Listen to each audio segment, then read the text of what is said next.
Hello guys, मेरे video lecture में आपका एक बार फिर से स्वागत है। आज हम पार्ट्स ऑफ स्पीच की स्टडी करेंगे। पार्ट्स ऑफ स्पीच यानी कि शब्द भेद। कोई भी सेंटेंस कई पार्ट्स में डिवाइड होता है, इसलिए हमने इसको पार्ट्स ऑफ स्पीच का नाम दिया है। इसको मैं आपको एक सेंटेंस के जरिए और अच्छे से समझा देती हूँ। जैसे Ram is good boy.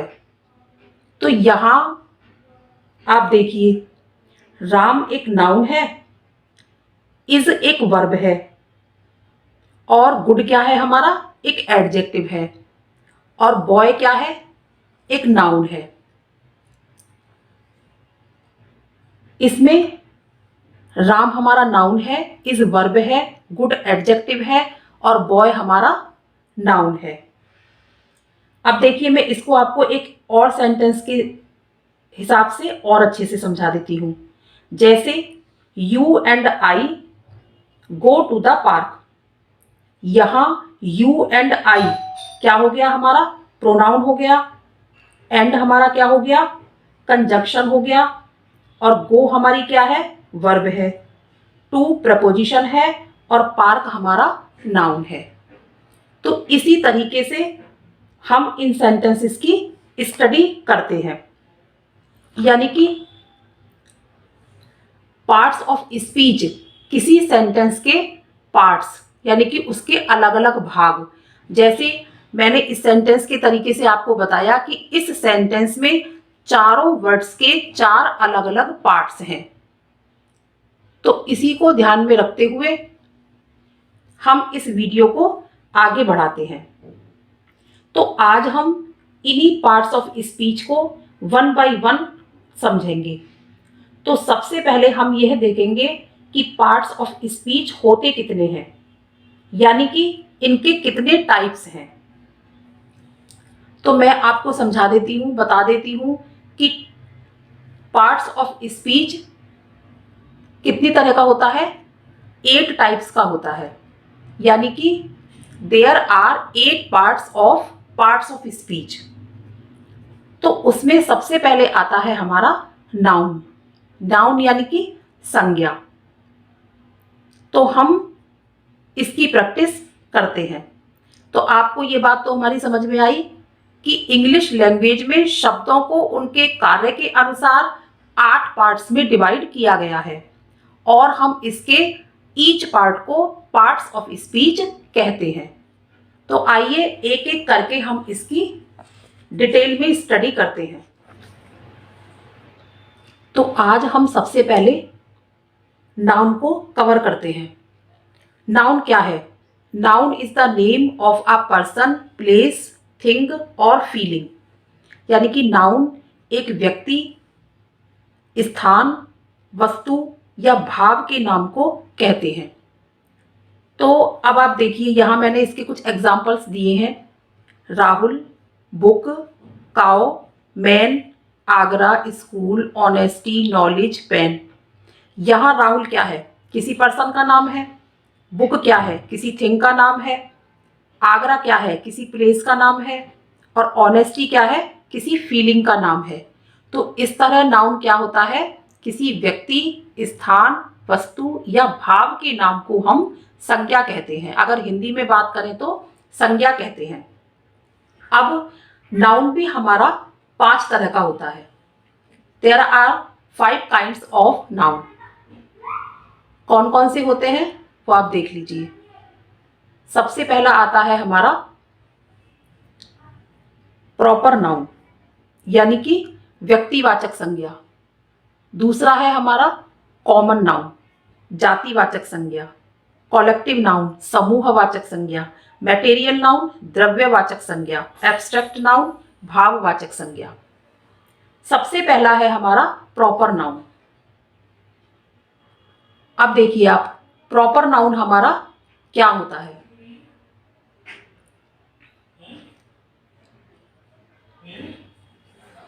Proper noun वह नाउन जिससे किसी खास व्यक्ति, स्थान या वस्तु के नाम का बोध होता है। यानी कि अगर किसी व्यक्ति, स्थान या वस्तु का कोई खास नाम है तो उसको हम प्रॉपर नाउन बोलेंगे।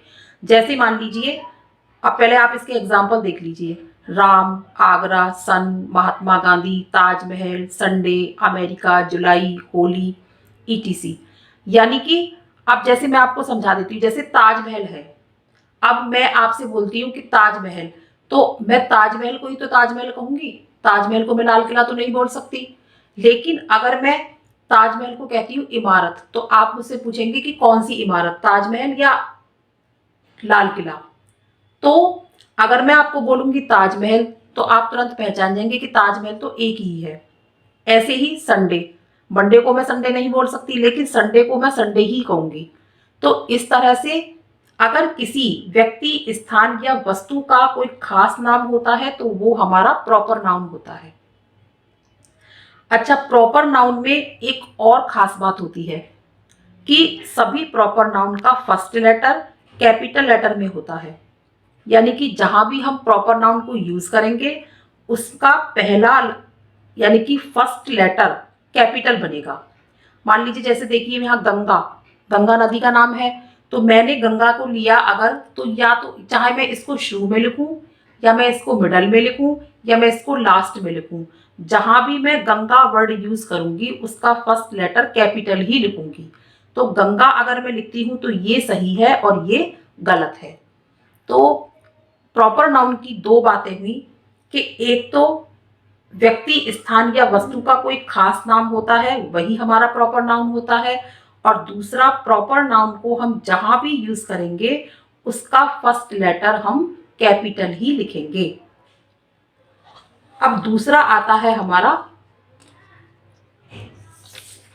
Common noun. अब कॉमन नाउन क्या होता है हमारा? वह नाउन जिससे किसी की जाति का पता चलता है या किसी व्यक्ति, स्थान या वस्तु की जाति का बोध होता है। एग्जाम्पल देख लीजिए पहले, जैसे cow, book, girl, boy, school, city, river, country, cat आदि आदि। अब कॉमन नाउन हम कैसे पहचानेंगे? देखिए, अगर मान लीजिए मैंने बोला गाय, मान लीजिए 5 गाय खड़ी हुई हैं, अब मैंने आपको बोला कि गाय, तो पांचों का ही गाय बोलूंगी मैं। अगर उनका नाम होगा अलग अलग तो वो आ जाएगा हमारा प्रॉपर नाउन में, लेकिन वो एक जाति हो गई, काऊ की जाति। अगर मान लीजिए मैं बोलती हूँ लड़का, तो आप लड़के की आपके दिमाग में एक इमेज बन जाएगी कि इस तरह की जो बॉडी होती है वो एक लड़का होती है, तो वो हमारी कॉमन नाउन में आएगी, क्योंकि ये भी लड़का, वो भी लड़का, वो भी लड़का। तो इस तरह से अगर वो कोई एक जाति फॉर्म करती है, यानी कि एक क्लास, मैं कहूँ तो जैसे कि मान लीजिए किसी चीज की कोई क्लास, तो वो हमारा कॉमन नाउन में आता है। अब जैसे जैसे बुक, चाहे मेरी इंग्लिश की बुक है, चाहे हिंदी की बुक है, चाहे मैथ्स की बुक है, वो एक बुक ही है। तो अगर मैं बोलूंगी कि मैथ्स की बुक, हिंदी की बुक, लेकिन वो बुक है, तो वो हमारी कॉमन नाउन में आई। अब मान लीजिए जैसे गर्ल है, अगर मान लीजिए लड़की, तो आपके माइंड में एक ही इमेज आएगी, वो हमारी कॉमन नाउन है। अगर मान लीजिए मैं उस लड़की का आपको नाम बोल देती हूँ कि सीता या शीला, तो वो आपका क्या हो जाएगा? Proper noun. क्यों? क्योंकि आपने उस लड़की को एक खास नाम दे दिया, तो वो हमारा हो गया प्रॉपर नाउन। लेकिन यहां मैंने उसको भी लड़की बोला, उसको भी लड़की बोला, उसको भी लड़की बोला, तो ये हो गया हमारा कॉमन नाउन। कॉमन नाउन की एक विशेष बात क्या है कि किसी भी कॉमन नाउन को सिंगुलर या प्लूरल दोनों तरह से यूज किया जा सकता है। जैसे अगर मान लीजिए कॉमन नाउन में मैं पेन लिख रही हूं, तो मैं इसको पेन भी लिख सकती हूं और पेन्स भी लिख सकती हूं। जैसे दिस इज अ पेन और दीज आर पेन्स, तो ये सिंगुलर और प्लूरल दोनों ही रूप में लिखा जा सकता है। कॉमन नाउन के बाद आता है हमारा कलेक्टिव नाउन। कलेक्टिव नाउन क्या होता है? वह नाउन जिससे व्यक्ति, वस्तु या स्थान के समूह का बोध होता है। समूह यानी कि ग्रुप। अगर किसी चीज का कोई ग्रुप बन रहा है तो वो हमारा किस में आएगा? कलेक्टिव नाउन में। यानी कि किसी चीज का ग्रुप, अब जैसे वो ग्रुप हमारा किस किस का हो सकता है, जैसे मान लीजिए class, crowd, team, bunch, family, heard of animals. अब आप देखिए क्लास यानी कि अब मैं इसको बोल दूं क्लास ऑफ स्टूडेंट्स, तो स्टूडेंट्स का एक ग्रुप बना तो उसको मैंने क्या नाम दे दिया, क्लास। क्राउड ऑफ पीपल यानी कि लोगों की भीड़, लोगों का एक ग्रुप था उसको मैंने किसका नाम दे दिया, भीड़ का नाम दे दिया। टीम ऑफ क्रिकेटर्स, तो ये हमारा क्या हुआ, क्रिकेटर्स की एक ग्रुप को हमने बोला टीम। बंच ऑफ फ्लावर्स यानी कि फ्लावर्स का एक गुच्छा, वो भी एक ग्रुप हो गया। फैमिली ऑफ मिस्टर वर्मा, ये भी ग्रुप हो गया। हर्ड ऑफ एनिमल्स, ये भी हमारा एक ग्रुप ही है क्योंकि जानवरों का झुंड। तो जहां एक समूह का यानी कि ग्रुप का बोध होता है वो हमारा कलेक्टिव नाउन होता है। अब आप देखिए, आप ये बोल देंगे कि कॉमन नाउन और कलेक्टिव नाउन दोनों ही में आप एक जाति या समूह की बात कर रहे हैं, तो हम इसको कैसे पता चलेगा। अब आप यहाँ इसको इस तरह से बोल सकते हैं, जैसे मैंने बोला क्लास, अगर मान लो मैंने क्लास बोली तो साइंस की क्लास, मैथ्स की क्लास, इंग्लिश की क्लास, ये हो गया हमारा कॉमन नाउन क्योंकि मैं एक क्लास की जाति को मतलब उसके बारे में एक्सप्लेन कर रही हूँ। लेकिन अगर मैं बोलती हूँ क्लास ऑफ स्टूडेंट्स, तो यहाँ एक ही क्लास की बात हो रही है लेकिन स्टूडेंट्स के ग्रुप के रूप में, यानी कि स्टूडेंट्स के ग्रुप की क्लास, तो यहाँ हमारी क्लास एक ही है, तो वो क्या हो गया, ग्रुप के रूप में यूज हुई, तो ये हमारा एक कलेक्टिव नाउन बन गया। तो कलेक्टिव नाउन क्या होता है, किसी व्यक्ति, वस्तु या स्थान का ग्रुप। तो जहां हमारे ग्रुप की बात होगी वो हमारा कलेक्टिव नाउन होगा। अब इसको समझने के बाद आता है हमारा मटेरियल नाउन। मटेरियल नाउन यानी कि द्रव्यवाचक संज्ञा, वह नाउन जिसे मापा या तौला जा सकता है, यानी कि इसको हम नाप भी सकते हैं और तोल भी सकते हैं किंतु उसकी गिनती नहीं की जा सकती, यानी कि इसको हम गिन नहीं सकते। ये कौन सा होता है, uncountable. This is not countable, this is uncountable. यह अनकाउंटेबल है। जैसे वाटर, वाटर को हम नाप सकते हैं, तोल सकते हैं, लेकिन इसको हम गिन नहीं सकते। Would, stone, gold, wheat, cloth, floor, oil, rice, sheet, इस तरह से ये हमारे किसके एग्जाम्पल्स हैं, मटेरियल नाउन के। अब आप देखिए, जैसे मुझे बोलना है क्लोथ, तो मैं क्या बोलूंगी, 2 मीटर, यानी कि 2 मीटर्स क्लोथ्स। या मैं इसको मैं इस तरीके से बोलूंगी, मतलब वाटर, 2 लीटर वाटर, लेकिन मैं इसको इस तरीके से तो नहीं बोलूंगी कि 4 वाटर या 6 वाटर। इसको हम नाप सकते हैं या तोल सकते हैं। जैसे मैंने बोला वुड, वुड को मैं बोलूंगी 20 किलो लकड़ी, तो इसको तोला जा सकता है लेकिन इसको गिना नहीं जा सकता। ऐसे ही मान लीजिए गोल्ड आता है, गोल्ड को भी हम तोल सकते हैं लेकिन इसको गिन नहीं सकते।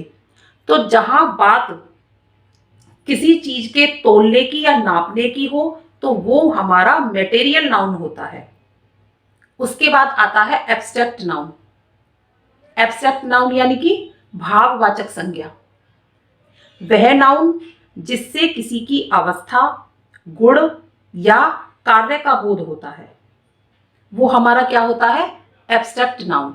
यानी कि किसी के कार्य करने की स्थिति या किसी चीज का गुण, वो हमारा एब्स्ट्रैक्ट नाउन में आता है।